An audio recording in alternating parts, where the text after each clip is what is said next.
Vous voyez, chers apprenants, tel que c'est configuré, le plan est annoncé exactement avec ce qui vous est demandé dans le libellé. Parce qu'on a dit, dans le libellé, comme si, sans dissocier le fond de la forme, c'est ce que vous avez dit. Au fait, une manière de dire, vous n'allez pas dissocier fond et forme. Vous allez concilier en ce moment fond et forme. C'est ça, cette reprise simplement. Encore qu'elle n'est pas nécessaire d'être mise, chacun y va de son expression, mais il faut dire de la façon la plus chatoyante possible, n'est-ce pas? Pas pour subjuguer le correcteur en tant que tel, mais bon, quand on vient de la A, on fait une mobilisation minimale, n'est-ce pas? D'un savoir-dire plus ou moins littéraire. Voilà pourquoi d'autres vont dire, dans notre commentaire composé, sans dissocier le fond de la forme, nous montrerons, celui qui ne dissocie pas fond et forme, concilie fond et forme. Voilà pourquoi c'est mis dans le commentaire composé, nous concilierons fond et forme. Nous montrerons la banalité, et c'est ça le centre d'intérêt 1, la banalité avec laquelle l'auteur conçoit le bonheur réel. Vous l'avez ici. Deuxième centre d'intérêt, sa ferme conviction de vivre ce bonheur-là à tout prix. Sa ferme conviction de le vivre à tout prix. Vous avez en ce moment élaboré votre introduction. Voilà un exemple approximativement à peu près de ce que c'est qu'un commentaire composé qui, faut-il le dire, est une introduction moyenne, d'accord, une façon un peu passable de dire, chacun pourra embellir comme il veut, mais une chose est sûre, il ne faut pas tomber dans le pédantisme quand vous faites un commentaire composé. Ce n'est vraiment pas nécessaire. Ne parlez pas gros français dans votre introduction, parce que vous avez besoin d'être compris, surtout. Et dans des conditions difficiles où vous n'êtes pas là, sous anonymat, on ne sait pas ce qui, vous ne serez pas là pour dire non, je voulais dire ceci. Donc, vous voyez, vous partez avec le registre courant, d'accord, une manière claire, des phrases courtes, des ponctuations correctes, afin qu'on puisse, n'est-ce pas, comprendre votre travail.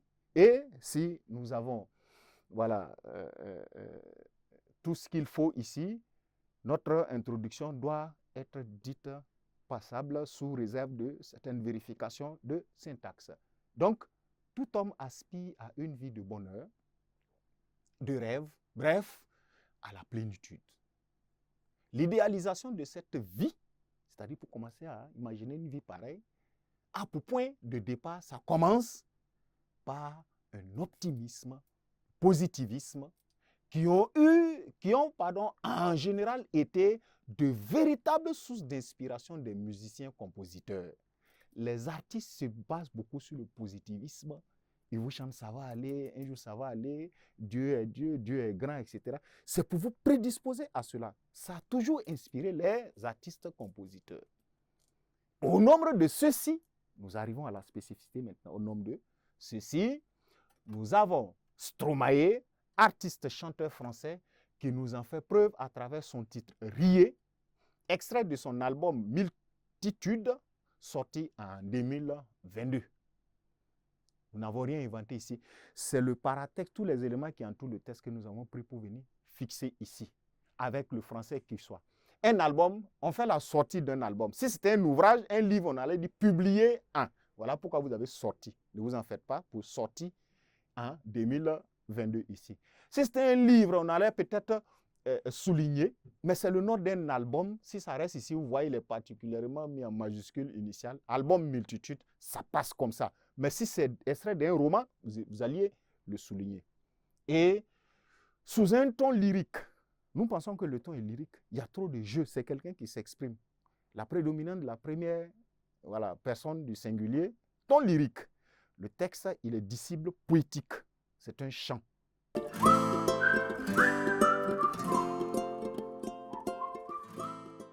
Donc, sous un ton lyrique, le texte fait ressortir une aspiration, mais une indétrônable certitude de l'artiste à vivre le bonheur, le plein bonheur, une vie de plénitude.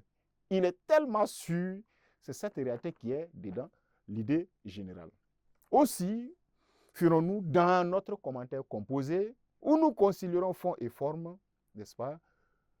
Voilà, la démonstration d'une banalité avec laquelle l'auteur conçoit le bonheur réel et, en second lieu, sa ferme conviction de le vivre à tout prix. Voilà, tout était voilà, présent dans notre introduction. Lorsqu'on a fixé quelque chose comme ça, qu'est-ce qu'on fait? On saute une ligne, on saute 2 lignes, 3 lignes, ou bien on met un titre grand 1, centre d'intérêt 1, ou qu'est-ce qu'on fait? On va directement au développement. Et aller au développement aussi est astreint à certains principes.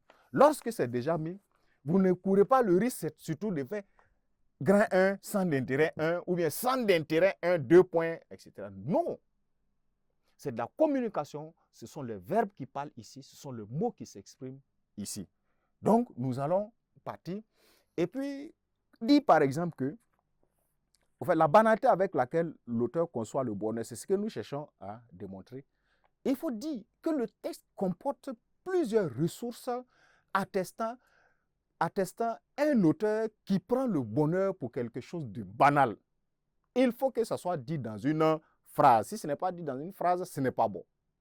Donc, à première vue, on peut aller de cette manière.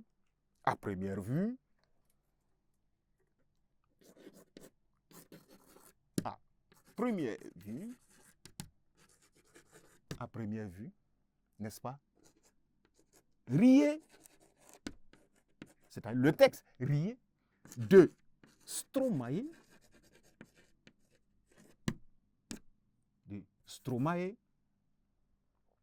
n'est-ce pas? Est un véritable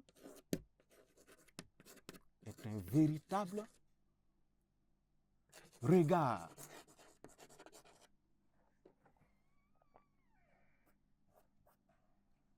Donc, on dira, voilà, c'est bien sûr le texte, riez. Son nom propre, c'est riez. Voilà pourquoi nous nommons riez de Stromae est un véritable regard, n'est-ce pas,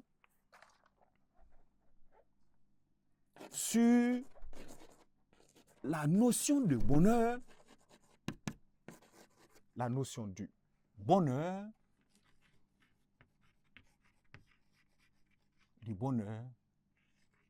selon une banalité ou une banalisation.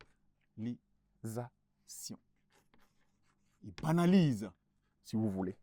Voilà une manière, voilà, parmi plusieurs autres, n'est-ce pas, de fixer le centre d'intérêt 1. Et au lieu que vous mettiez CI, c'est comme si c'est un exposé ou bien si c'est un cours, on met un titre. La titraille est dangereuse dans un commentaire composé, dans toute rédaction en français, encore plus chez un littéraire. Le centre d'intérêt est ressorti, mais dans une phrase. Ce qu'on vous a dit de chercher à démontrer premièrement là, c'est ça. La banalisation du bonheur. Banalisation du bonheur.